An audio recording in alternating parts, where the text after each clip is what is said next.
হ্যাঁ, আমরা রেকর্ডিং শুরু করেছি। দলদা বলুন।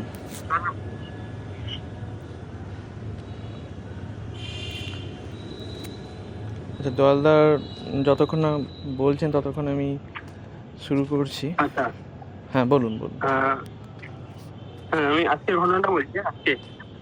তো আজকে আমি কলকাতা যাওয়ার ছিল আজকে। আমি স্টেশনে টিকিট কেটেছি। টিকিট কেটে দাঁড়িয়েছি, ট্রেনের জন্য অপেক্ষা করছি। বাড়ি থেকে ফোন গেল যে দিকে সাপে কেটেছে। তো কাকে?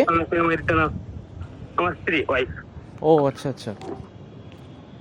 তো মানে আমাকে ছেড়ে দিয়ে ঘরের দুয়ারে দাঁড়িয়ে আছি। নিচেটা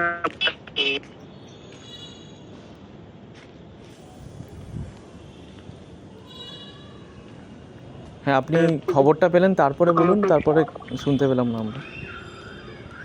হ্যাঁ, খবরটা পেলাম। সঙ্গে সঙ্গে আমি টিকিটটা ট্রেনটা আসতে দেরি আছে, সঙ্গে সঙ্গে স্টেশন মাস্টারকে বললাম যে আমাকে বাড়িতে বিপদ হয়েছে, আমাকে রিটার্ন যেতে হবে, টিকিটটা। ওই বলেছে না, ওই প্রায় শেষের দিকে আর কেউ হাওড়া যাবে না, তো টিকিট রিটার্ন সম্ভব নয়। ঠিক আছে, যদি কেউ আসে দিতে পারেন, মাথা নাড়লে দিয়ে দেবেন। মাথা নাড়লে টিকিটটা নিয়ে বাইরে বেরিয়ে আসে, চলে আসছে। না, টিকিট আপনার এজেন্ট কী টিকিট ছিল বলুন? মানে লোকাল না এক্সপ্রেসের? হ্যাঁ, লোকাল। ও আচ্ছা, না অ্যাকচুয়ালি রুল হচ্ছে 30 রুপিস মাইনাস হয়ে রিটার্ন হয়। এবার ওটার তো লোকালের টিকিটটাই তো 35 রুপিস, ওই জন্য ওটার কিছুই প্রায় রিফান্ড পাবেন না আর কি। না, আমি সেই পারপাস বলছিলাম। আমি বলছিলাম যে অন্য কেউ যদি হ্যাঁ, সে ওটা বুঝতে পেরেছি। হ্যাঁ, কেউ যদি চান তাহলে যেন দিয়ে দেন আর কি। হ্যাঁ, বুঝতে পেরেছি। হ্যাঁ, বলুন। তো উনি বুঝলেন, কিছুটা বুঝলেন না যে মাথা নাড়লেন। না, আমি নিয়ে বাইরে চলে আসছি। তো একজন ছেলে অন্তর্ন্ত করে যাচ্ছে টিকিট কাটার জন্য। তো আমি মানে প্ল্যাটফর্মে আচ্ছা আচ্ছা আচ্ছা, দয়ালদা সবার আগে বলুন, আপনার স্ত্রী এখন ভালো আছেন তো? হ্যাঁ, এখন ভালো আছে। ভালো আছে, আমি হাসপাতালেই আছি। আচ্ছা, কোন হসপিটাল? কাঁথি হসপিটাল? বালিয়াচি হাসপাতাল। আচ্ছা, বালিয়াচি হসপিটালে আছে, ভালো হয়ে আছে। তো ওনাকে আমি টিকিটটা আমি বললাম, তো তুমি কোথায় যাবে, তুমি টিকিট কাটবে? হ্যাঁ। না, আমি বাসে যাবো। তাহলে তুমি এই টিকিটটা নিয়ে নাও, তাহলে তুমি তোমাকে আর টিকিট কাটতে হবে না। তখন বলছে, তাহলে এটাতে কি 500 টাকা যাবে? হ্যাঁ, হাওড়া পর্যন্ত কাটা আছে, তুমি 500 টাকা টিকিট স্টেশনে তুমি যেতে পারো, কোনো অসুবিধা নেই। ম্যাক্সিমামটাই কাটা আছে। যে ট্রেনটা আমাদের দীঘার ট্রেনটা হাওড়া পর্যন্তই যায়, তো অসুবিধা নেই, কোনো আছে। ঠিক আছে, যদি চাইলে পয়সা দিলে দিতে পারো, নাহলে নেই। আমি তাকে একটা বললাম এটা। তখন আসলো, পালিয়ে গেল। আমি তাতে কিছু বললাম না। কিন্তু যে তাদের সঙ্গে আমি কাজ করতে আমার সঙ্গে উঠলো, তাদেরকে আমি জানাচ্ছি যে এটা উঠনা করেছি, আমি আর যাচ্ছি না। তো আমি টিকিট একটা জনকে দিয়ে বাড়ি বেরিয়েছি। বলছে পয়সা না, পয়সা দিতে চাইলো না, বেরিয়ে গেল। তার টিকিটটা দিলে কেন? তখন আমার মনে এটা ঠিক হলো যে আমি তো জাগরণে আছি, আপনারা তো জাগরণে নেই না। মানে আমি কথাটা শোনা গেল। হ্যাঁ হ্যাঁ হ্যাঁ শুনতে পেলাম। হ্যাঁ, শুনতে পেয়েছি। যে হয়তো আমি এটাই করতাম, যদি জাগরণে না থাকতাম হয়তো আমি জোর করে বলতাম, ভাই টাকাটা। হ্যাঁ, মানে টাকা না দিলে তাহলে টিকিটটা দেবো না আর কি। দেবো না, হয়তো আমি জাগরণে যদি না থাকতাম বা আমি স্কুলে যদি না থাকতাম, তাহলে আমি হয়তো তার সঙ্গে বার্গেনিং করতাম বা তার সাথে টিকিটটা দিতামই না। কিন্তু তখন যারা কাছে থেকে উঠবে ওনারা বলছে, তার টিকিটটা পয়সা নিই না। আমি পয়সা নিই। কেন তুই পয়সা নিলে না কেন? তাহলে তুমি টিকিট দিলে কেন? আমার সে টিকিট আমি নিয়ে করবো নাকি? না হলে নাও তো ফেলে দিতে। তখন আমি মনে মনে ভাবছি, ভাগ্যিস আমি জাগরণে এসেছিলাম, তাহলে একটা 40 টাকাটা নষ্ট হতো। এটা আমি একটা বললাম, ভালো লাগলো নিজে থেকে যে সত্যিকারে আমি জাগরণে ঠিক সময় ঠিক জায়গায় চলে এসেছিলাম বলে ঠিক কাজটাই করে যাচ্ছি এখন। মানে আলটিমেটলি ব্যাপারটা হচ্ছে, আমরা যেটা ডিসকাস করছিলাম, মানে প্রায় করিও আর কি, মানে এইসব চিন্তাভাবনা যে রেগুলারলি আমরা যে শিখছি, নিজেদের যে উত্তরণ হচ্ছে, ভালো মানুষ হওয়ার দিকে একটু একটু করে যে এগোচ্ছি, আলটিমেটলি বাঁচাটা কিন্তু অনেক সহজ হয়ে যাচ্ছে, অনেক আনন্দময় হয়ে যাচ্ছে। মানে অন্য দিন হলে হয়তো এই যে গেল না, আমি যেতে পারলাম না, ফালতু ফালতু টিকিটের টাকাটা গেল, এইটা একটা মাথায় ঘুরতো। কিন্তু সেটা ঘুরবে না, কারণ বললো ঠিক আছে, আমি জানি ঠিক আছে, আরেকজন চলেই গেল, তো অসুবিধা কী আছে। পয়সাটা নষ্ট হলো না, কারো না কারো কাজে লাগলো। হ্যাঁ, নষ্ট হলো। আমি সেখান থেকে বেরিয়ে যেখানে সাইকেলটা বাইকটা রাখা হয় সেখানে বাইকটা রেখে গেছি। তো এবারে তার চা দোকান প্লাস মুদিখানা দোকান এবং সাইকেল বাইক স্ট্যান্ড আর কি, হ্যাঁ। তো স্ট্যান্ড মতো। তো আমি তাহলে ওনাকে একটা 10 টাকা ধরে দিলাম যে তুমি কি যাচ্ছিলে রিটার্ন চলে এলাম না বাড়িতে একটা তো চলে এলাম বলো একটা একদিন চলে এলাম। আমি তাকে শোনালাম, বলো পয়সা, সেও বলছে পয়সা পয়সা দিল না, চলে গেল। বলছে কি পয়সা তুমি টিকিট তুমি দিলে তাকে পয়সা দিল না? বলছে না, কিন্তু আমি বলতে বলতে আগে 10 টাকা ধরে দিয়েছি। কাকে? ওই স্ট্যান্ডের লোকটাকে, দোকানে স্ট্যান্ডের লোকটাকে টাকা টেনে ঘাটাঘাটি করছেন, কিন্তু উনিও টাকাটা দিতে দিচ্ছেন না। উনি বলছেন যে যে লোকটাকে তুমি টিকিটটা দিলে সে লোকটা টাকাটা দিল না কেন? এই কি উনিও যে আমি যে সাইকেলটা রেখেছিলাম জাস্ট মানে কয়েক মিনিটের জন্য, হ্যাঁ 10-15 মিনিটের জন্য, ওনাকে যে টাকাটা দিলাম উনি কিন্তু ওনার ব্যাপারে কিন্তু কিছু রিপ্লাই করলেন না। টাকাটা তো বুঝতে পারছি 5 টাকা নাও বা টাকাটা নেওয়ার কি আছে, তুমি তো আমার রোজ লোক আছে নিয়ে রেখে যাও। আজ না আজ থেকে প্রায় 10 বছর মানে উনি 10 টাকাটা রিটার্ন দিলেন না, তাই তো? ওনাকে ধরিয়ে দিয়েই বলছি যে আমি ধরে দিলাম। ধরে দেওয়ার পরে আমি তাকে বলছি যে আমাকে যাওয়া হবে না। বলছে না কি হলো? উনি বলছি কি হলো ফিরে এলে? বললাম না এই ব্যাপারটা ঘটনা ঘটে গেছে, বাড়িতে রিটার্ন যেতে হচ্ছে, তো আমি বাইকটা নিয়ে যাচ্ছি। বলো 10 টাকা ধরে দিই। তো টিকিটটা আমরা টিকিটটা একজনকে দিয়ে দিয়েছি, ও চলে যাবে। তো পয়সা দিচ্ছিলেন না? পয়সা দিল না, ও চলে গেল, আমিও পয়সা নিলাম। বলো আসছে কি পয়সা দেওয়া উচিত ছিল, পয়সা দেওয়া দরকার ছিল। সে কি পয়সা তুমি চাইতে পারতে? উনি বলছেন প্লাস ওনার সঙ্গে আরেকজন যে কাস্টমার মতো আছে উনিও বলছেন, কিন্তু উনি যে টাকাটা ধরে রেখেছেন যে আমাকেও তো সে টাকাটা দিল এই 10-15 মিনিটের জন্য, কিন্তু আমি কি সেটা করছি? উনি কিন্তু সামনের লোকেরটার দোষটা খুঁজছেন বা তার বিবেকের প্রতি উনি আঙুল তুলছেন। নিজে যে 10 টাকা নোটটা ধরে যে ঘাটাঘাটি করছে বা আছে একটা ছেলে 10 মিনিটের সাইডে বাইকটা রেখেছিল, তো নিজে বাচ্চা নিয়ে পালিয়ে ছেলেটা নিয়ে পালিয়ে যাচ্ছিল, তো আমার তো উচিত ওনাকে রিটার্ন দেওয়া, উনি কিন্তু করছেন না। এখানে দুটো ঘটনা ঘটলো কিনা, মানে ওটা তো হ্যাঁ ওটা তো মানে আনফর্চুনেটলি হিউম্যান সাইকোলজি বা এরকমভাবে কাজ করে, যেটা কাজ করা উচিত নয়, কিন্তু এরকমই হয় আর কি। যে উনি মানে আমরা চট করে অন্যের দোষটা নিয়ে আলোচনা করি, চর্চা করি, কিন্তু নিজেদের বেলায় সেটা যেন আমরা দেখতে পাই না। যাই সেটা তো আমরা ওই নেগেটিভিটির মধ্যে আমরা ঢুকবো না, কিন্তু পজিটিভ যেটা যে মানে আপনার ভালো হবে আর কি, মানে সেটাই একটা ব্যাপার। যে টাকা যাই গেল, কিন্তু আপনি যে একটা বিপদে পড়েছিলেন আলটিমেটলি সেখান থেকে সব ঠিকঠাক হয়ে আপনার স্ত্রী ভালো আছেন এটা বলছেন, এটাই তো একটা বড় পাওয়া, তাই না? মানে হ্যালো, দোয়ালদা কি বেরিয়ে গেলেন? দোয়ালদা মনে হয় বেরিয়ে গেলেন, দেখতে পাচ্ছি না তো। যাই হোক, যাই হোক, তো আমরা যে ওনার যে ঘটনাটা শুনলাম আজকে, যে এইরকম যে জিনিসগুলো যে উনি টিকিটটা কেটেছিলেন, টিকিটের টাকাটা গেল, আবার বাইক রাখার জন্য 10 টাকা সেটাও মিছে গেল। কিন্তু ব্যাপারটা হচ্ছে যে আমি তো এটা বলবো যে এইরকম ঘটনাগুলো আগে অনেক সময় হয়তো সারাদিন মাথায় খচখচ করছে, মিছে একটা 50 টাকা লস হলো, মিছে একটা টাকাটা বেরিয়ে গেল, টাকাটা নষ্ট হলো, এরকম টাইপের। কিন্তু এখন জাগরণ থেকে বিভিন্ন জিনিস জাগরণের প্ল্যাটফর্মে চর্চা করতে সেখান থেকে একটা জিনিস আমার নিজের তো মনে হয়, এবং আমার মনে হয় আমাদের মধ্যে এখানে অনেকেরই মনে হয় যে এই লস টসগুলো নিয়ে কিছু মনে হবে না আর কি। কারণ মানে লস বলে তো ওরকম কিছু নেই, মানে কারুর না কারুর তো কাজে লেগে যাচ্ছে, কারুর না কারুর তো হয়েই যাচ্ছে আর কি, এরকম একটা ব্যাপার। আর এই ব্যাপারগুলো মানে যদি আমার থেকে যদি সত্যি ওটা খরচ হওয়ার না ছিল কিন্তু খরচ হয়ে গেছে, আচ্ছা কোনো একটা থেকে ইকো আসছে, সবাই একটু মিউট করুন দল দেখা। যদি আমার থেকে ওটা সত্যি খরচ হওয়ার না ছিল কিন্তু খরচ হয়ে গেছে, তাহলে কিন্তু ওই টাকাটা আমি কোনো না কোনোভাবে আমি পেয়েই যাবো, মানে ডিরেক্টলি টাকা পাই না পাই ইকুইভ্যালেন্ট রিওয়ার্ড আমি পেয়েই যাবো আর কি, কোনো না কোনো দিক থেকে। মানে এইটা একটা আমার মনে হয়, যার ফলে অত হিসেব টিসেব করার দরকার নেই। যদি আমার মানে একটা কিছু আমার থেকে বেশি খরচা হয়ে গেছে, যেটা আমার থেকে এতটা টাকা খরচা হওয়ার ছিল না, তাহলে কিন্তু ওটা দেখেছি সামাও পেয়েই যাই, আবার উল্টোটাও কোনো কিছু আমার খুব কমে হয়ে গেছে, সেটা হয়তো ঠিক পথে নয়, কোনোভাবে কমে হয়ে গেছে যেটা হওয়ার ছিল না, সেটা কিন্তু অন্যভাবে বেরিয়ে গেল আর কি। মানে এটাও দুটোই হয় আর কি। মানে অত ওইগুলোকে নিয়ে মাথায় খচখচ করার দরকার নেই আর কি, যে সারাদিন যে ওই 50 টাকাটা বেরিয়ে গেল সেটা ভাবারই দরকার নেই। বরঞ্চ ওটা বাকি পরবর্তী ইনসিডেন্টস এমন ঘটবে যে সব কিছু ভালো হবে ইনট্যাক্ট। আপনি কি এখন হসপিটালেই আছেন দয়ালদা? হ্যাঁ, আমি হসপিটালে যাচ্ছি এখন।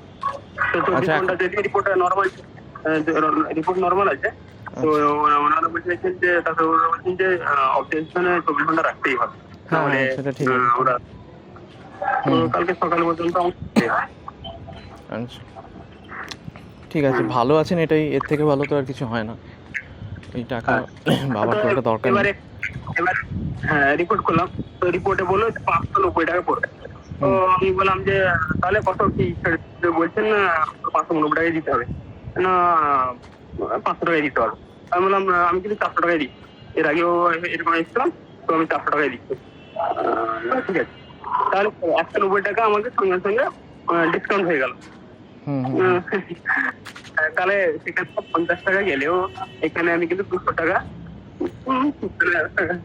কম হলো, বা সেটা যদিও ভাবিনি, বলতে গিয়ে বললাম। হ্যাঁ মানে থিংস উইল হ্যাপেন অটোমেটিক্যালি, মানে অটোমেটিক্যালি হ্যাপেন। উনি কিন্তু এক চান্সে রাজি গেলে ঠিক আছে, 400 টাকা, এটা অসুবিধা নেই, তো হয়ে গেল। আর সব থেকে বড় ব্যাপার যে উনি এখনো সুস্থ আছেন, ভালো আছেন, দৌড় ঝাঁপ বেশি কিছু করতে হয়নি, মানে আপনার লোকাল মানে কাছাকাছি হসপিটালেই ঠিকঠাক ডোজগুলো পেয়ে গেছেন বা হয়ে গেছে, এটাই তো একটা বিরাট ব্যাপার। মানে আপনাকে যে অন্য কোথাও যেতে হলো না, দৌড়াদৌড়ি করতে হলো না, এটা একটা বিরাট ব্যাপার আর কি।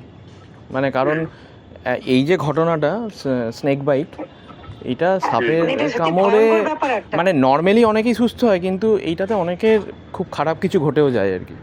তো সেক্ষেত্রে হ্যাঁ, তো সেক্ষেত্রে মানে আপনি একটা বিরাট বিপদ থেকে অনেক স্মুথলি নিস্তার পাওয়ার পথে আর কি। সকালবেলা এই ঘটনা ঘটার পর আপনি জাগরণের মিটিংটা অ্যাটেন্ড করেছেন, এটা আমার সব থেকে ভালো লাগছে। আমি তো জাগরণে এটা বলার জন্য, মানে সত্যি কথা বলতে সকালে আমি ভাবতেই পারছি যে আপনি মাথাতে আছে যে আজকে মিটিংটা আপনি অ্যাটেন্ড করবেন, এবং আজকে পুরো আমি কিন্তু 51তে ঢুকিয়েছি আজকে। এর আগে অনেক লেট হয়, কিন্তু আজকে কিন্তু 51তে ঢুকিয়েছি, যেহেতু আজকে তেমন কোনো চাপ নেই। হ্যাঁ না না আরেকটা আমি একটু বলিনি, আমি আরেকটা জাগরণ তো অনেকটা পরে এসেছি, আমি যেহেতু ইস্কনের সঙ্গে যুক্ত আছি, অনেক কিছু দেখি, মানে আমরা এইগুলো যেগুলো শিখেছি, পড়েছি, জেনেছি ব্যাপারটা হচ্ছে যেগুলো হওয়ার হবে। আমি বলছিলাম না রিসেন্ট যে আমি মথুরা বৃন্দাবন গেছিলাম, ইলেকট্রিক বাইকে আমার দরজার ধাক্কা লেগে নখটা, ডান পায়ের বুড়ো আঙুলের নখটা কেটে গেল সঙ্গে সঙ্গে। তো আমি নেমে পড়লাম, একটু লতা পাতা ফেরার চেষ্টা করলাম, সেই লতা পাতা বুঝতে পারলাম না, লাগালাম না। তারপরে একটু হেঁটে যেতে হবে, 1.5 কিলোমিটার যেতে হবে শ্যামকুণ্ড রাধাকুণ্ডের দিকে। তো টোটোওয়ালাকে বলা হলো, টোটোওয়ালা 1 কিলোমিটারের রাস্তা নিয়ে যাবে, বললো 500 টাকা লাগবে। 1 কিলোমিটার রাস্তা 500 টাকা বলছে, চলো হেঁটেই চলে যায়। তো আমার সঙ্গে যারা ছিল তারা বলছে যে যাক না চলে যাবো, 1 কিলোমিটার রাস্তা 500 টাকা দেওয়া কি উচিত? আমি তো হাঁটতে পারছি। দিয়ে আমি কি করলাম, আমি ওদের আগে হেঁটে হেঁটে চলে যাচ্ছি। আমার মনে হচ্ছে না যে দেখেছে রক্ত বেরোচ্ছে, কষ্ট হচ্ছে, মানে আমার ফোকাসটা কি আছে যে আমাকে 1.5 কিলোমিটার হাঁটতেই হবে। তো আমার ফোকাসটা যদি অন্যদিকে থাকে, তাহলে ব্যথার দিয়ে কিন্তু ফোকাসটা থাকবে না।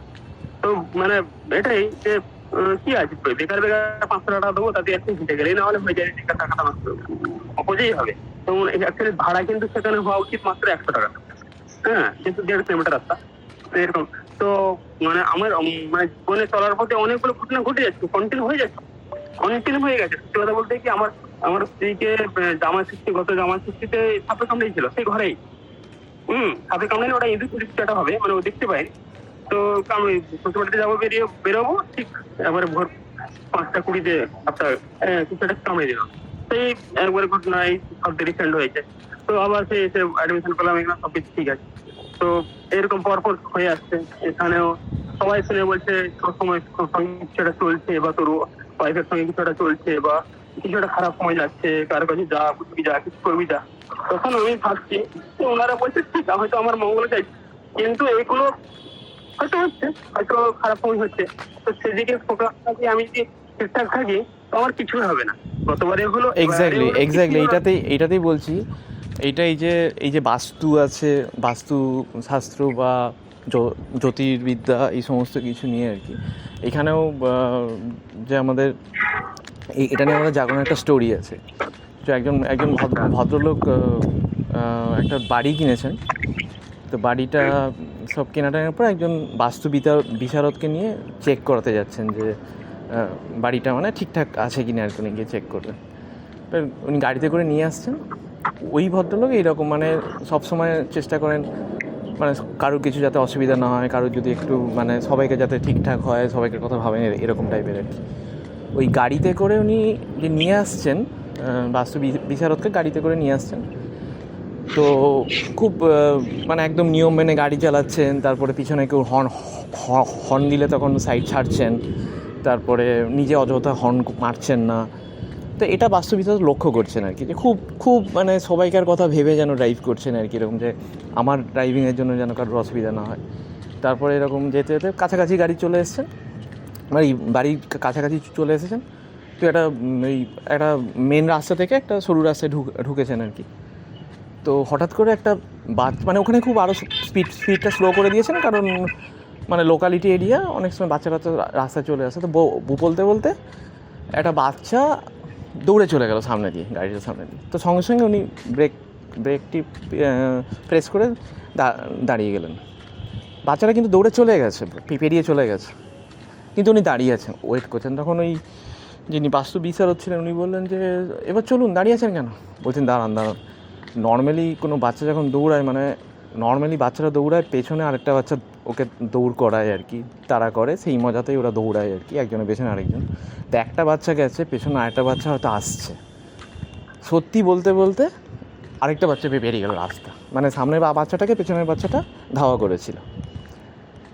তো তারপরে সেকেন্ড বাচ্চাটা পেরোনোর পরে উনি গাড়িটা আবার স্টার্ট করলেন আর কি, চলতে দিয়ে আবার দিয়ে মানে যাচ্ছেন। তো এইগুলো দেখে একটু বাস্তু বিশারদ অবাক হচ্ছেন, মানে ইনি কতটা ভাবেন সবাইকার কথা।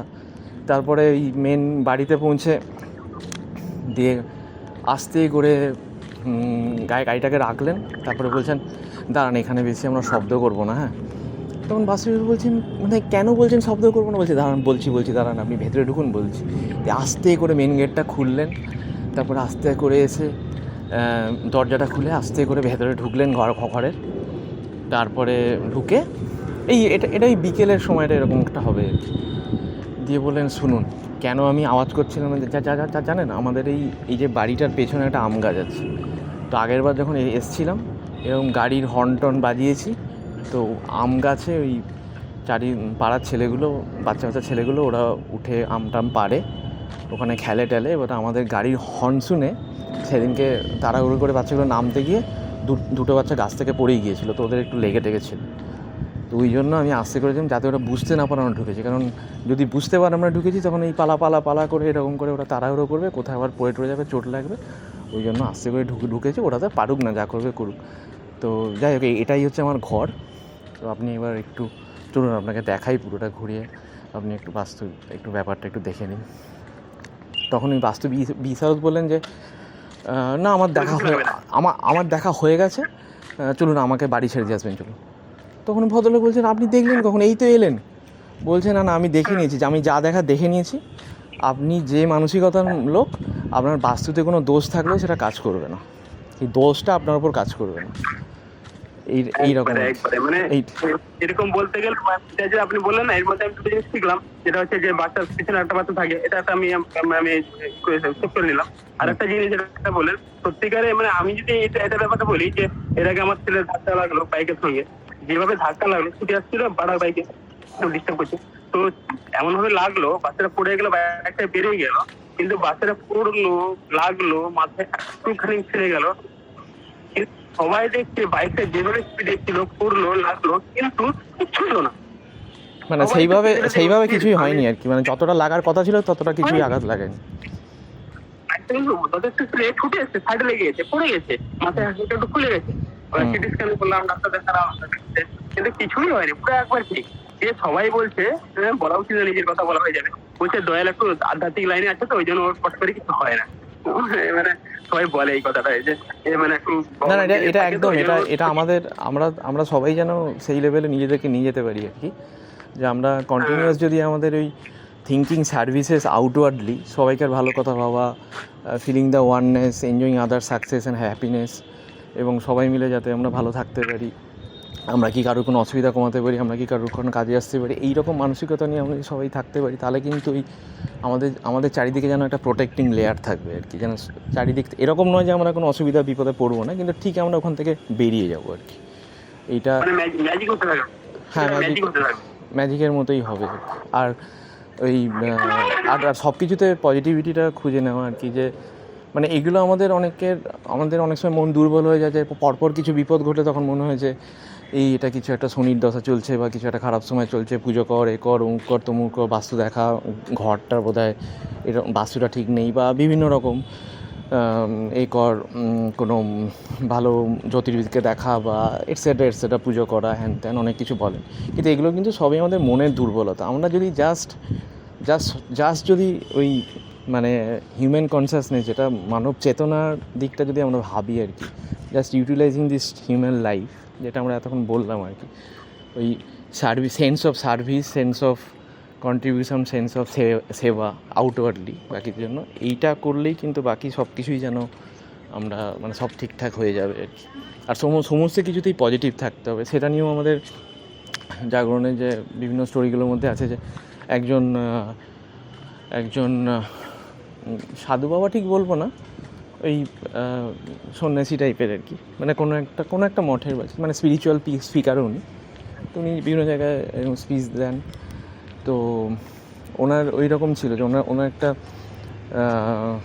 একটা স্পিচ নিউ ইয়র্কে ছিল, তো সেখানে বলছেন যে, তো ওখানে যারা অ্যারেঞ্জ করেছে, তো ওনারা এসে বলছেন যে মহারাজ একটা প্রবলেম হয়েছে এখানে নিউ ইয়র্কের, যে এটা খুব ছোটো আর কি, মানে রুমটা খুব ছোটো, কম লোক ধরবে আর কি। তো তখন মহারাজ বলছে, এটা ছোটো রুম তো ভালো, তো তাহলে তো মানে লাইট ফ্যান কম লাগবে, ইলেকট্রিসিটি কম কনজিউম হবে, ভালো তো বেশ একটা মানে বেশ কম্প্যাক্টভাবে আমাদের সেশনটা হবে। তো ঠিক আছে। তারপরে যে সিটিতে গেছেন সেখানে আবার ওখানে রুমটা খুব বড়, সেখানে আবার মহারাজকে বলতে যে এখানে কিন্তু রুমটা একটু বেশিই বড়, দরকারের থেকে বড়। তখন বলছে বড় রুম তো ভালো, তো বড় রুম হলে অনেক বেশি লোককে অ্যাকোমোডেট করা যাবে, দরকার হলে লোকজন ছড়িয়ে ছিটিয়ে বুঝবে, মানে সবেতেই উনি পজিটিভ আর কি। ওনাদের একটা আশ্রমে বিভিন্ন জায়গায় মুভ করছেন বলে একটা গাড়ি কেনা হয়েছিল, গাড়িটা কেনার 1 বছরের মধ্যে 3বার অ্যাক্সিডেন্ট করেছে।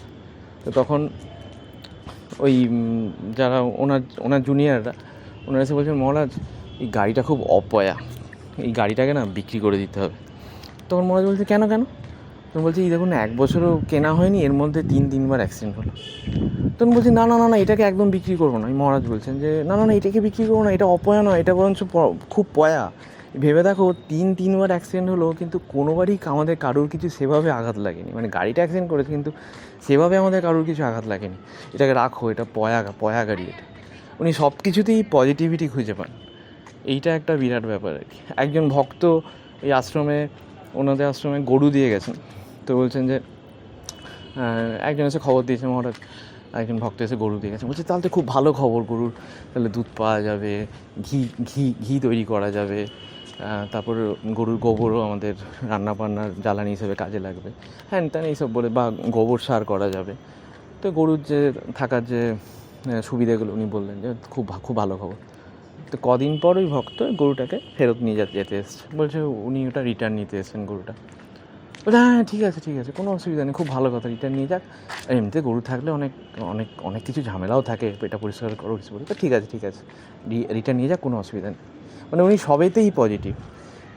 এই রকম যদি আমাদের সেন্স আমরা আনতে পারি নিজেদের মধ্যে, তাহলে তো মানে আনন্দের কোনো শেষ হবে না আর কি। সব কিছুতেই পজিটিভ। আমার নকটা যে কেটে গেছে, এবারে বলছি নকটা কেটে গেছে, অনেক উঠে গেছে, মানে কি হচ্ছে, একটা নতুন নখ বের হয়েছে, একটা খুব সুন্দর একটা নতুন নখ ভিতর থেকে রেডি হচ্ছে কিনতে। তাহলে মানে কি, মানে আমি বলছি একটা নতুন নখের জন্য আমি রেডি হয়েছি, আমার শরীরটা নোটটা সৃষ্টি করছে, এটা তো কষ্ট করছে এরকম। আর ওই নিজেদের মানে সততা, অনেস্টি, লয়্যালটি এগুলোর সাথে যেন আমরা কোনো কম্প্রোমাইজ না করি। মানে টেস্টিং সিচুয়েশানে যেন আমরা ওগুলো থেকে না মানে একটু অসৎ হয়ে যাই বা একটু অসৎ ব্যাপারটাকে মেনে নিই, তাহলে আমার ইনকামটা থাকবে, আমার চাকরিটা থাকবে, এটসেট্রা।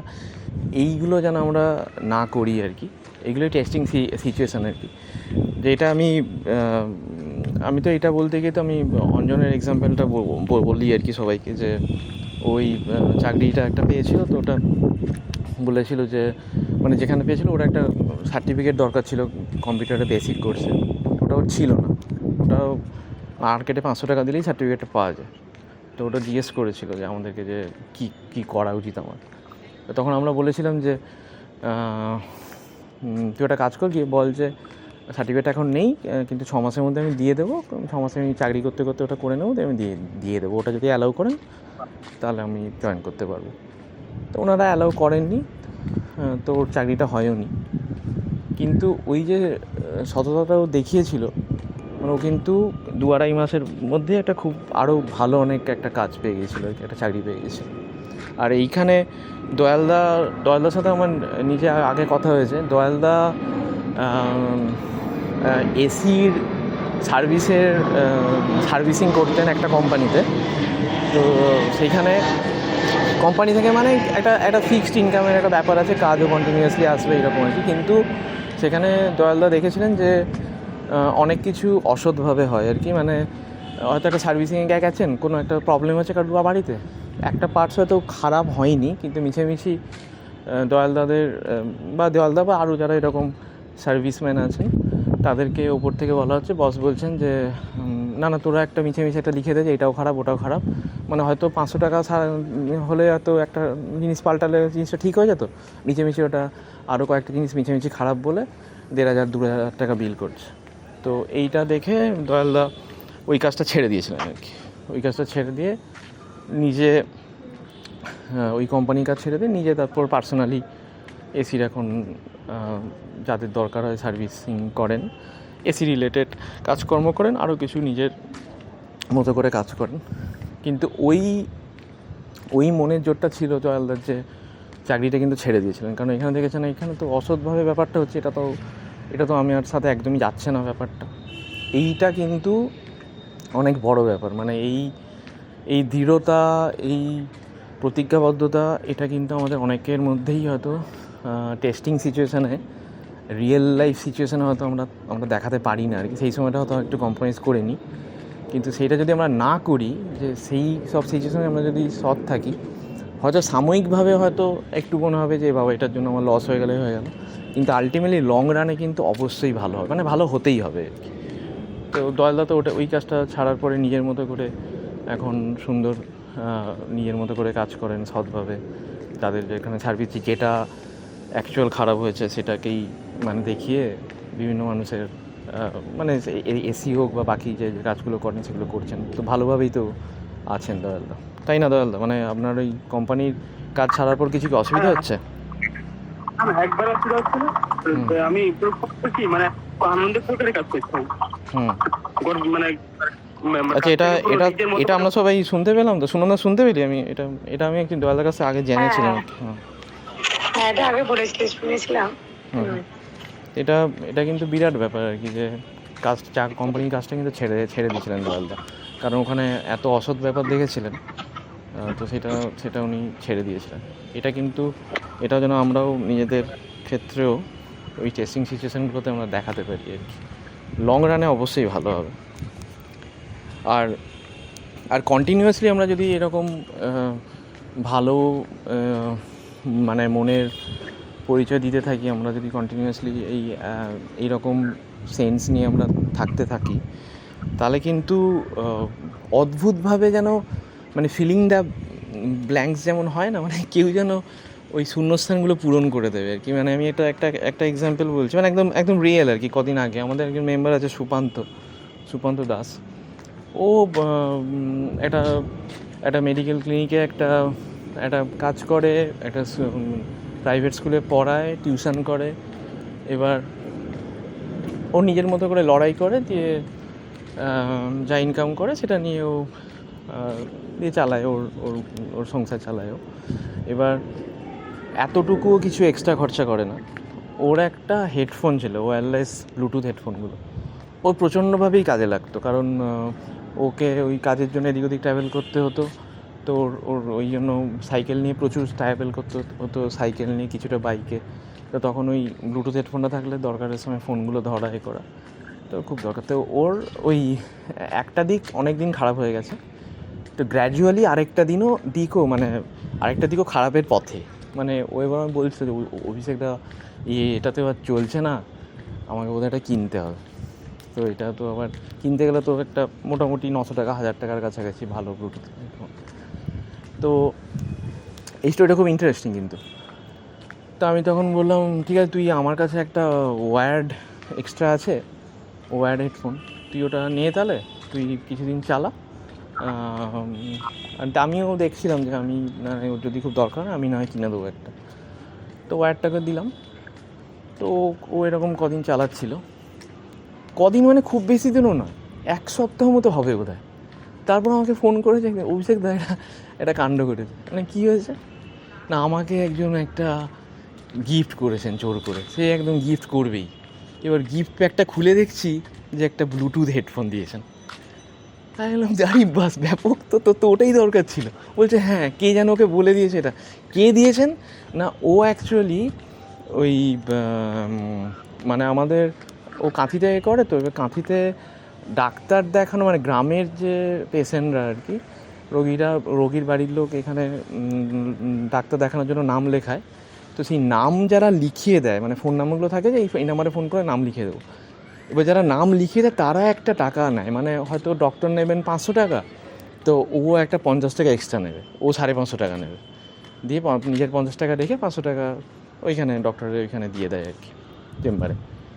এইরকম করে অনেকে কাঁথিতে এইরকম একটা ইনকাম করে।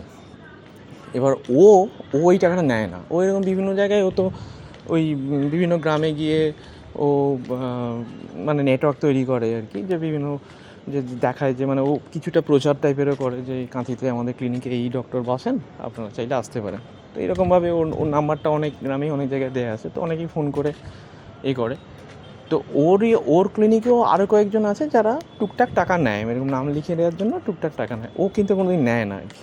তো এইরকমই একজন ওই কোনো একটা গ্রাম থেকে একজনের থ্রু দিয়ে উনি একে ফোন করে, ওই গ্রামের অনেক মানুষের অনেক সুবিধা হয়েছে, যখনই দরকার হয় একে ফোন করে, এবং ইভেন যদি বলে যে খুব এমার্জেন্সি আছে একটু নামটা এমনভাবে করো যাতে তাড়াতাড়ি দেখানো যায়, তো ও সেটা বেস্ট ট্রাই করে যে যতটা তাড়াতাড়ি রোগীকে দেখানো যায়, বা মানে ওইগুলো করে আর কি একদম নিজের মতো করে। তো সেই সবের জন্যই ওই গ্রামের লোকগুলো প্লিজড হয়ে এটা ঠিক করেছিলেন যে ওকে একটা গিফট দেবেন। সেটাও কিন্তু জানতো না। এবার ওকে একটা বলেছে তোমাকে আমরা একটা গিফট দিয়ে, হঠাৎ করে এনেছে, বলছে না আমি এসব কিছু নেবো না, না এটা তোমার নিতেই হবে, দিয়ে প্যাকেটটা ধরিয়ে চলে গেছে। প্যাকেটটা খুলে দেখছে যে একটা ব্লুটুথ হেডফোন। মানে এটা মানে অদ্ভুত না, মানে পুরো মিলে যাওয়া না? শুনলেন দয়ালদা? সায়ন মানে ওটাই দরকার ছিল। মানে দিয়ে আমাকে তারপর আমি যেটা দিয়েছিলাম ওয়্যার্ড হেডফোনটা আমাকে দিয়ে গেল, বলে তাহলে এটা তো এখন আর লাগবে না। ঠিক আছে তাহলে ওটা আমায় দিয়ে ও তারপর নতুনটা এখন ইউজ করছে আর কি। মানে অদ্ভুত মিলে যাবে, অদ্ভুত। এই যে আনন্দটা মানে যেন মানে এই আনন্দে যেন কোনো মানে সবটা দিক যেন আনন্দটা ও কিন্তু কোনো এক্সপেকটেশন ছাড়া ডেফিনেটলি ও এমনি ছেলেটা খুবই ভালো, এবং আমাদের প্রাইডও বলি আর কি, জাগরণ পরিবারের গর্ব। প্লাস এমনিতেই ছেলেটা খুব ভালো, প্লাস ও কন্টিনিউয়াসলি জাগরণ প্ল্যাটফর্ম থেকে আমরা যেমন সবাই শিখছি, ও জিনিসগুলো শিখেছে, আরও নিজেকে আরও উন্নত করতে পেরেছে। তো এই যে কাজগুলো করে, মানে ও বেস্ট পসিবল ট্রাই করে যে কারোর যাতে একটু সুবিধা হয় আর কি। মানে একদম টাইম করে বলে আপনারা এত আগে থেকে আসতে হবে না। নর্মালি কী হয় যে মিছেমিছি যে যারা কম্পাউন্ডাররা নাম লেখাবে করে, তারা মিছেমিছি সকাল 8টায় চলে আসবেন, দেখবেন হয়তো 12টায় চলে আসবো 8টায়। ও কিন্তু ওটা বলে না, ও বলে দাঁড়ান আমি ফোন করবো তখন আপনি বেরোবেন ঘর থেকে। মানে একদম ও ট্রাই করে যাতে ওনাদের মিনিমাম টাইম স্পেন্ড করে ওনার ডক্টর দেখাতে পারেন, কারণ অত দূর থেকে আসবেন সেটা এই সমস্ত ব্যাপারগুলো আর কি ও ওইগুলো করে। এবং ওই মানে উইদাউট কিপিং এনি এক্সপেকটেশন, যে কোনো রকম ওর এক্সপেকটেশন থাকে না যে ওনার এটার জন্য ওনারা খুব অ্যাপ্রিসিয়েট করবেন বা থ্যাংক ইউ বলবেন বা কিছু, মানে হয়তো টিফিন খরচ দেবেন বা কিছু, এইগুলো কিন্তু একদমই না। ও জাস্ট নিজের মতো করে করে সেটা। এই ওর চিন্তাভাবনার পেছনে হয়তো আমাদের জাগরণ প্ল্যাটফর্ম থেকে ও কিছু হয়তো নিজে তো আগে ছিলই, প্লাস হয়তো আরও উন্নত হয়েছে আর কি প্ল্যাটফর্ম থেকে শিখে। সেটা একটা খুব ভালো অভিজ্ঞতা আর কি ওর সাথে রিসেন্টলি যেটা ঘটেছে আর কি। মানে ওকে গিফট দিয়েছে সেটা আবার খুলে দেখছে যে ওর যেটা দরকার ছিল, মানে এটা থেকে তো ভালো আর কিছু হতে পারে না আর কি।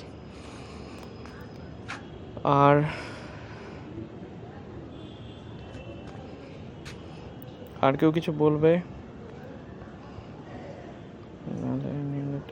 আচ্ছা, আমরা কি আর মিনিট 5 কন্টিনিউ করবো না শেষ করবো? নাহলে আমি আরেকটা কিছু বলবো। আচ্ছা, আরেকটা আমি আগেও একটা মানে বলেছিলাম, ওই আমাদের একজন মেম্বার প্রেরণা বলে, ওর বাড়িটা ওই খাকুরদার কাছে, মানে ওই বেলদার কাছে। যারা বেলদা জানে না, মোটামুটি ওই খড়গপুরের কাছাকাছি, খড়গপুরের থেকে 40 কিলোমিটার দূরে মোটামুটি একটা জায়গা আর কি খাকুরদার। ওখান থেকে একটু গ্রামের ভেতরে বাড়ি। তো প্রেরণার বাবা, উনি প্রবাবলি মাস্টারমশাই ছিলেন স্কুলের।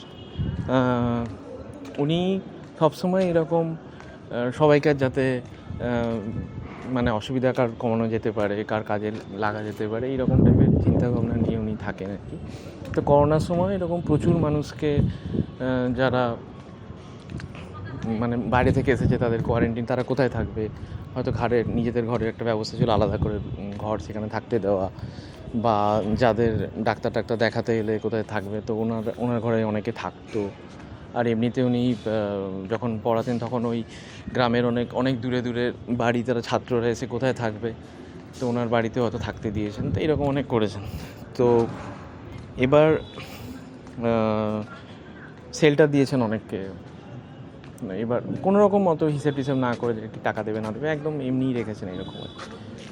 এবার ওনার বোধহয় কিছুদিন আগে সেরিব্রাল অ্যাটাক বা কিছু একটা হয়েছিল, স্ট্রোক টাইপের। তখন ওনাকে নিয়ে কলকাতা যাওয়া হয়েছিল। কলকাতায় যে হসপিটালে নিয়ে যাওয়া হয় সেখানে ওরা ভর্তি তো করেছে, কিন্তু নিজেরা অতটা কনফিডেন্ট নয়, মানে অতটা মানে বাড়ির লোকজন, প্রেরণা নিজেও ছিল আর কি। তো বলছে আমি তো অতটা তো কলকাতায় অত তো সরগর নই, এসেছি বাবাকে নিয়ে ভর্তি করেছি, এরা ভাবছি যে কি হবে, কোথায় কি কথা বলতে হবে, এরপর কি হবে।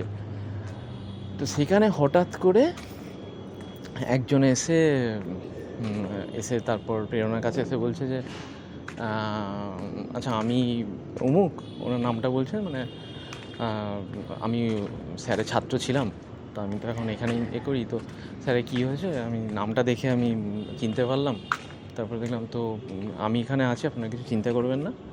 উনি ওখানকার ডক্টর আর কি।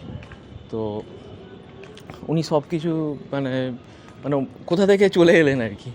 দিয়ে মানে এরা তো তখন পুরো একদম মানে বল পেলো যাকে বলে আর কি, যে তুমি বলে না আপনারা কিছু চিন্তা করবেন না, আমি পুরো ব্যাপারটা দেখছি, স্যারের কী হয়েছে পুরো আমি আপনাদের আপডেট দিতে থাকবো, কীভাবে কী ট্রিটমেন্ট হচ্ছে না হচ্ছে, আর যে কোনো কিছু হলে নাম্বার দিয়ে দিলেন, আমাকে ফোন করবেন, এইসব আর কি।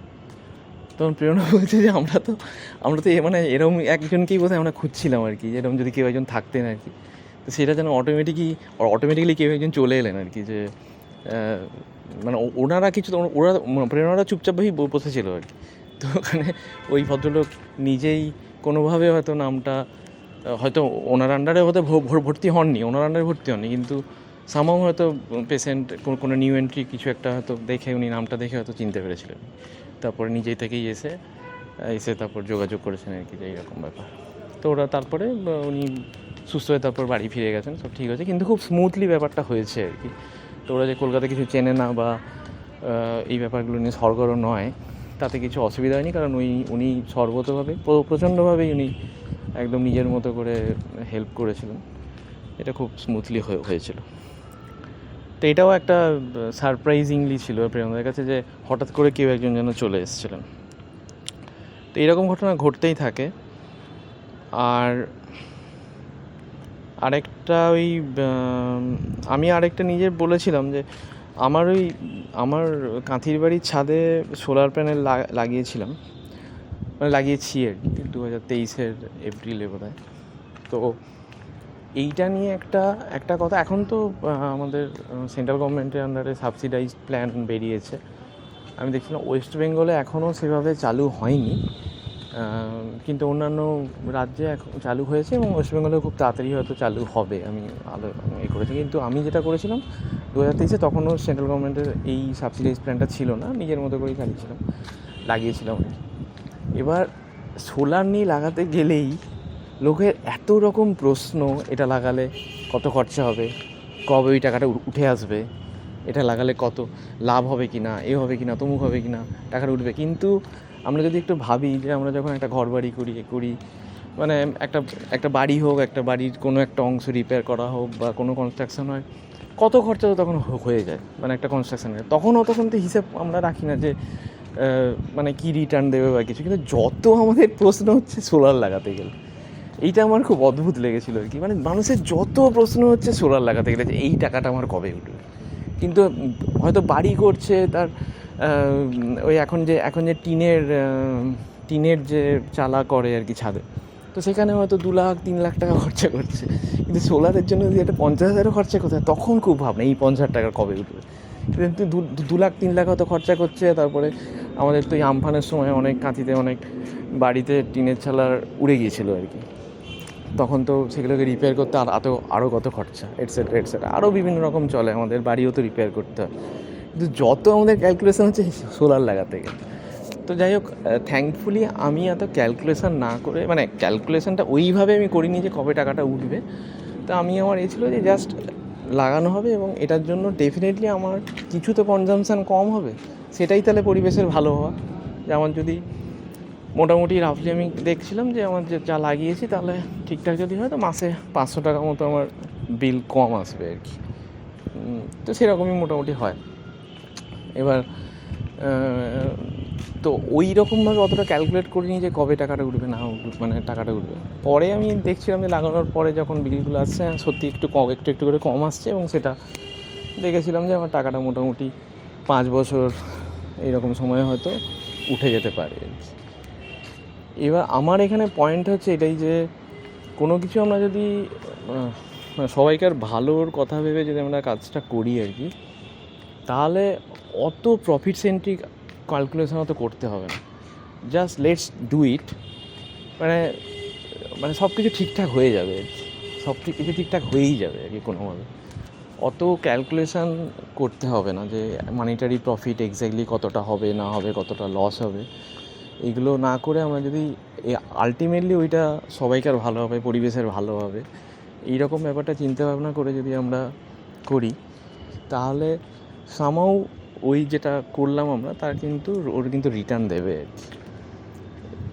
এইটা একটা আমার খুব মনে হয়েছে আর কি, যে অত তো ক্যালকুলেশন করিনি, কিন্তু এখন তো দেখি বিল, মানে আমি যদি মানে এখন কিছুদিন কলকাতায় থাকছি, তার আগে অবধি দেখেছি বিল মোটামুটি একটু করে কম আসছিলো।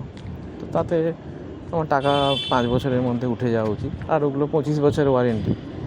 তো সেক্ষেত্রে নেক্সট 20 বছর হয়তো এফেক্টিভলি ফ্রিতেই, সেটা তো জানি না। এবার অনেক কিছু হতে পারে, যে হনুমান লাফিয়ে গেলে হয়তো, বা কিছু একটা এরকম কিছু বললে হয়তো বাজ পড়ে গেল, তখন হয়তো প্যানেল পুড়ে গেল, ভেঙে গেল, এইসব।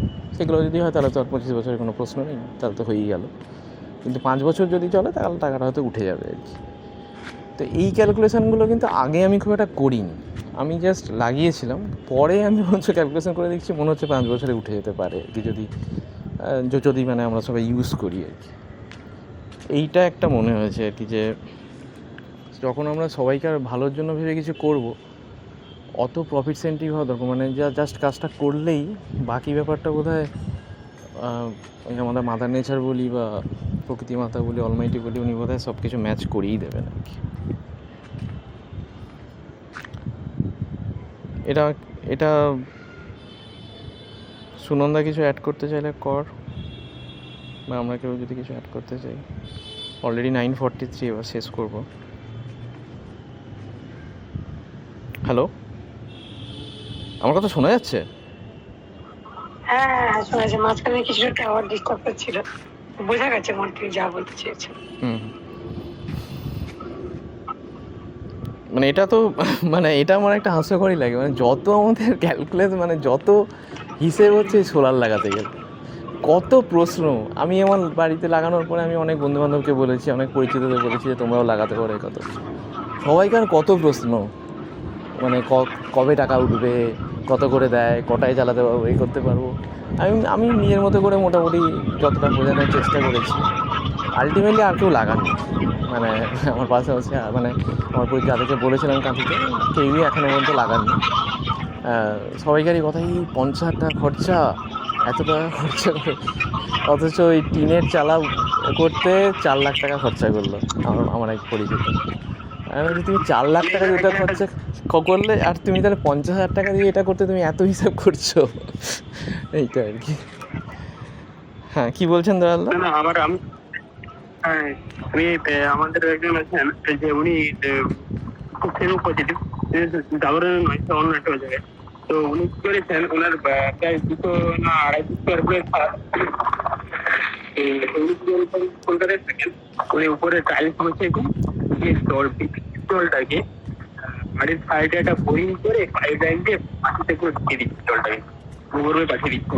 তো উনি বলছেন যে জলটা, বৃষ্টির জলটা তো পুরো ডিস্টিল ওয়াটার, মানে সেই জলটা তো খুব পরিষ্কার পরিশুদ্ধ জল। তো সেই জলটা যদি ড্রেনে পড়ে জলটা নষ্ট হচ্ছে, রাস্তাঘাটে নষ্ট হয়ে যাচ্ছে জলটা, তাহলে মাটির লেভেলে।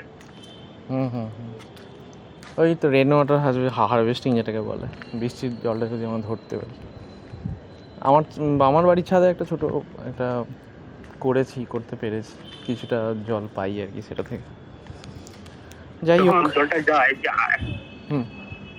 বলুন। সুন্দর একটা আওয়াজ শোনা যায়। তো উনি এটা অনেকে দেখিয়েছে, পাড়ায় পাশাপাশি সবাইকে দেখিয়েছে, দেখো কত সুন্দর জলটা নিচে থেকে চলে যাচ্ছে, তবে আওয়াজটা শুনে কত সুন্দর লাগছে। তো হয়তো খরচটা একবারই হয়েছে। এটা যদি আমরা করি, যার যেমন সমস্যা যদি করা হয়, যদি করতে পারেন, তো আমি তো ভেবেছি আমি ভবিষ্যতে এরকম একটা করবোই। তো কাছের দিকে করা খুব সহজ, সেখানে বোরিং করতে খুব একটা পয়সা খরচ হয় না। ছাদে যদি আমরা পরিষ্কার ভাবে যদি করি, তাহলে জলটা না, ওইটা অ্যাকচুয়ালি কী হয়, মানে পরে দেখছি, ওটা আমিও ভাবছিলাম ওই ভূগর্ভে পাঠানোর আগে এমনি মানে ন্যাচারালি আমরা যদি ওই পুকুর, দিঘি এইগুলোকে যদি আমরা বন্ধ না করি, ওটা দিয়ে ওই কাজটা হয়ে যায় আর কি। কিন্তু এখন প্রবলেমটা হচ্ছে, আমরা তো পুকুর বুঝিয়ে বাড়ি টাড়ি হয়ে যাচ্ছে সব, এইটার জন্যই সমস্যাটা হচ্ছে যে তলায় জলটা পৌঁছচ্ছে না। আর একদিন তো নিচে নেমে যাচ্ছি। আর জলের নিয়ে, যেহেতু জলের নিয়ে বললেন, আরেকটা পয়েন্ট বলতে চাই, এই এখন আরও ওয়াটার পিউরিফায়ার আছে না, আরও রিভার্স অসমোসিস, যেটা দেখবেন একটা জল বেরিয়ে যায়, মানে হয়তো 10 লিটার জল দিলে ফিল্টারটা জমে, মানে পরিষ্কার জল জমে 3 লিটার, আর 7 লিটার বেরিয়ে ওটা মানে এমনি বেরিয়ে নষ্ট হয় আর কি।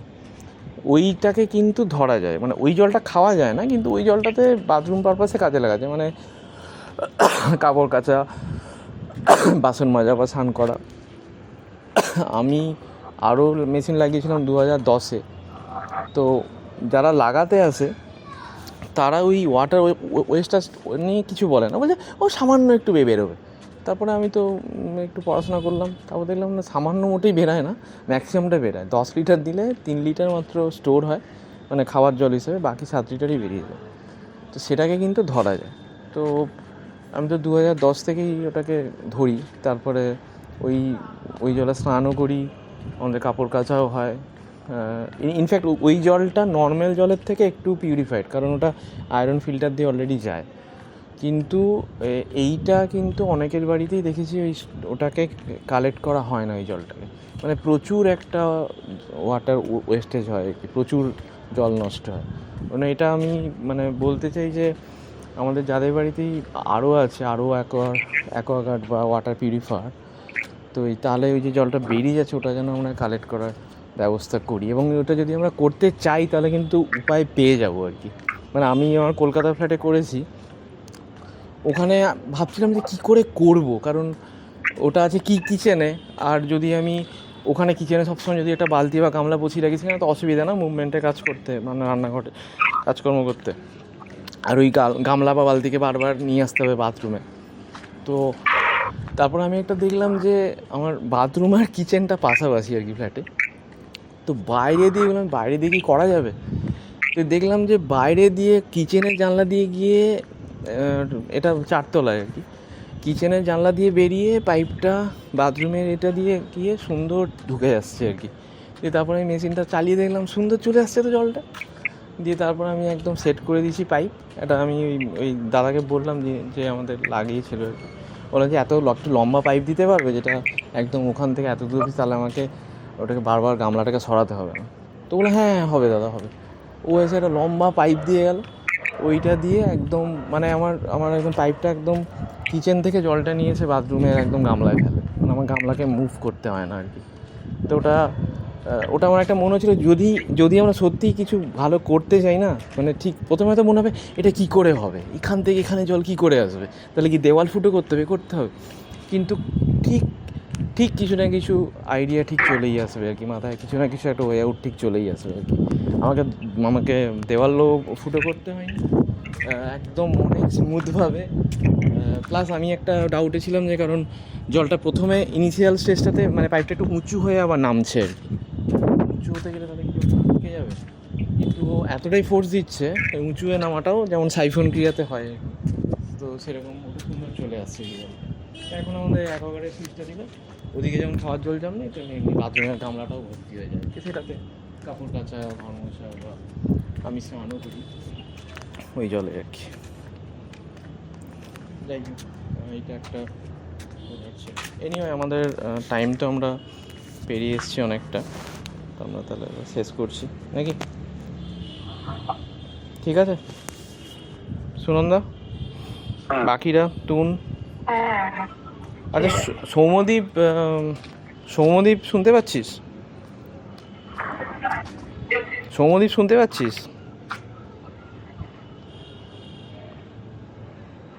সৌম্যদীপ শুনতে পাচ্ছিস? অভয় কেমন আছিস? দাদা ভালো। গুড। আর এখন কি কোনো কাজে ঢুকেছিস? কাজ তোমার এক মাইক্রো ফাইন্যান্সের তোমার ইসে কি বলে ওটাকে? ওটা তো দাদা করছিল। দাদা না, আমিও তোমার স্বতন্ত্র মাইক্রো ফাইন্যান্সে ঢোকার চেষ্টা করছি। ঠিক আছে, দেখে শুনে কর, কাজের মধ্যে থাকাই ভালো। যাই দেখি কি হয়। ঠিক আছে, টাটা সবাইকে। টাটা।